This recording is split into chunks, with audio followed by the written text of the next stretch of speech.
Focalisons-nous maintenant sur les assurances de responsabilité. Pour commencer, zoom sur les généralités sur les assurances de responsabilité. Différents éléments caractérisent un contrat d'assurance de responsabilité. En premier lieu, il y a le fait que ce soit une assurance obligatoire. Nous verrons ensuite les autres caractéristiques. Commençons par aborder les assurances obligatoires. En Europe, la France est le pays qui détient le plus grand nombre d'assurances obligatoires. Nous en dénombrons aujourd'hui pas moins de 130. En effet, dans un but de protection des victimes et malgré l'atteinte à la liberté contractuelle que cela constitue, les pouvoirs publics ont décidé de rendre certaines assurances obligatoires. La plupart des assurances obligatoires visent la responsabilité civile professionnelle. Qu'est-ce que cela signifie? Cela signifie que pour pouvoir exercer certaines professions, il faut pouvoir justifier d'une assurance couvrant les éventuels dommages que le professionnel pourrait causer à autrui dans le cadre de son activité. Les particularités des assurances de responsabilité. Il y a plusieurs particularités s'agissant des assurances de responsabilité civile. Tout d'abord, le contrat responsabilité civile dispose d'une définition propre du sinistre, mais revenons tout d'abord sur ce qu'est un sinistre en responsabilité civile.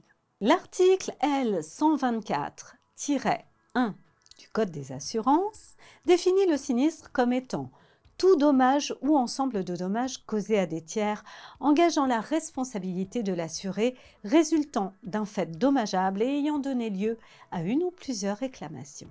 Le sinistre est constitué par la réclamation de la victime. Conformément à l'article précité du Code des assurances, l'assureur n'est tenu d'indemniser l'assuré à la suite du dommage que si une réclamation est faite par ce dernier. Focus à présent sur les règles d'indemnisation singulière. L'assuré est-il indemnisé dans tous les cas dès lors qu'il formule une réclamation?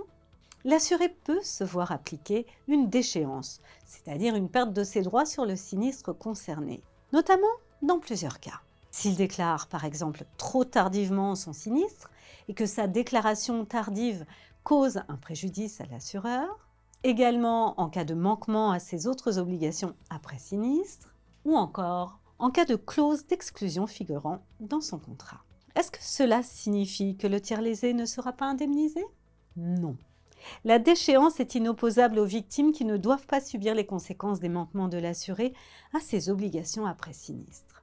Une inopposabilité des reconnaissances de responsabilité. L'article L124-2 du Code des assurances prévoit que l'assureur de responsabilité peut insérer au contrat une clause interdisant à l'assuré de reconnaître sa responsabilité. Mais que se passe-t-il si l'assuré ne respecte pas cette clause? Eh bien, la reconnaissance de responsabilité sera inopposable à l'assuré. Citons un exemple pour illustrer cette situation. Si l'assuré s'est reconnu entièrement responsable alors qu'il ne l'est que partiellement, l'assureur n'interviendra que pour partie. Enfin, que se passe-t-il lorsqu'une action directe est ouverte à la victime? Sur le fondement de l'article L124-3 du Code des assurances, la victime peut agir directement contre l'assureur du responsable plutôt que d'intenter une action en justice contre l'auteur du dommage. Ainsi, par le biais de cette action, la victime peut se prévaloir d'un contrat qu'elle n'a pas signé. N'oublie pas de t'abonner à notre chaîne pour ne manquer aucune de nos prochaines vidéos. Et surtout, pense à liker si le contenu te plaît. La durée de la garantie dans le temps.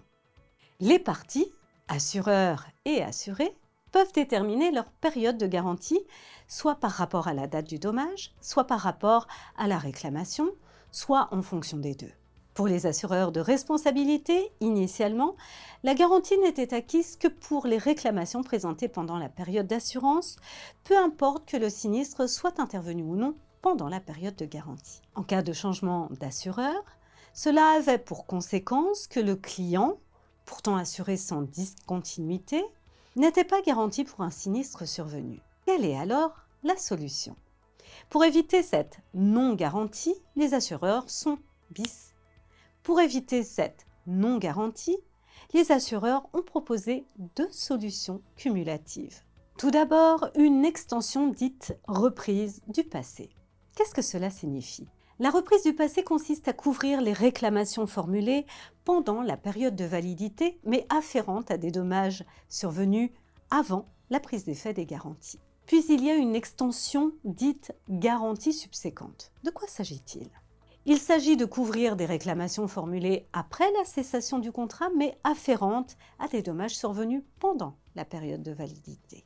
Cette solution concerne toutes les assurances de responsabilité, sauf les assurances maritimes, fluviales ou lacustres. Avant la conclusion du contrat, l'assureur doit remettre au souscripteur une fiche d'information décrivant le fonctionnement de la garantie dans le temps.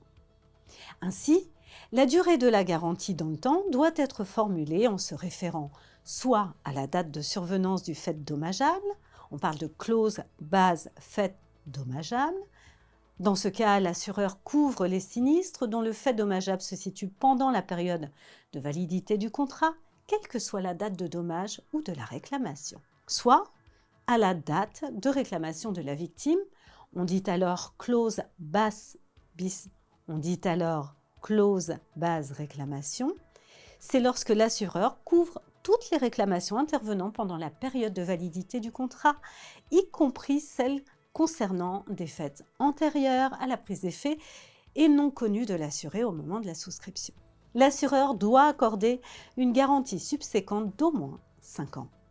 Quelques précisions sur les contrats couvrant des risques de responsabilité spécifiques.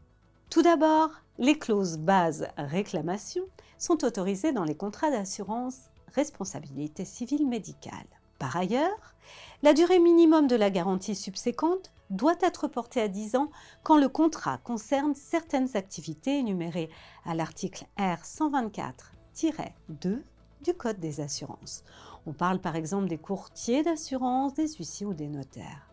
Et quand la garantie est souscrite par une personne physique pour son activité professionnelle et prend fin pour cessation d'activité ou décès. Nous l'avons compris, l'assurance de responsabilité a des caractéristiques particulières. Étudions à présent le contenu de ce type de contrat.